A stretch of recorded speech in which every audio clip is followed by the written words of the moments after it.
Okay, it is time now for this week's Positively story. Most of us use the internet almost every day, either on our phones or on the computer. It's almost second nature, if you will. But what if you lived in a place where there was no internet and you may not even know about a smartphone? That's the reality for people who have spent many years in prison. And there's one man, somewhat new to the area, who's helping them reconnect with society. We do the laptops for them. Steve Barrow has a passion for helping the formerly incarcerated. My dad was a correction officer, and my dad would always say that one of the reasons people keep going back is because they don't have opportunities and they don't have a reason to stay out. Well, this is your opportunity. So when the Barbados native moved to Danville from Florida 2 years ago, he wasted no time sharing that passion with his new community. Go ahead and send that over in. Steve owns Hammerhill Computers, where he sells and fixes different technology equipment. This is the front of the store.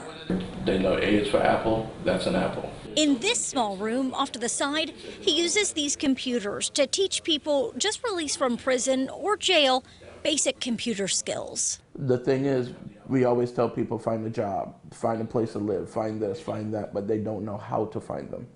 And the things we take for granted every day, they struggle with. Google, they struggle with. GPS, they struggle with. He's been in contact with Sheriff Mike Mundell, who runs the Danville City Jail. Usually there's only a small pocket of jobs that'll work with former offenders, people that have been in the justice system, and I think it's great that he's willing to take them on and teach them a skill and potentially, employ them or help them find employment.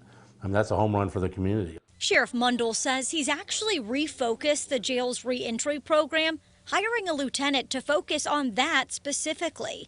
This after a change in the Department of Corrections policy allowed people serving less than 2 years to be kept in jail and not sent to prison. We're not focusing on the murderers, rapists, robbers. They're going to get 30, 40 years. We're not concerned about them in the sense of reentry because that's the prison's obligation if they reenter our society to deal with them. These are people that are, after a couple of years, are going to be living next door to you and me. The two are working in tandem to help these men and women get the resources and skills they need to contribute to their communities.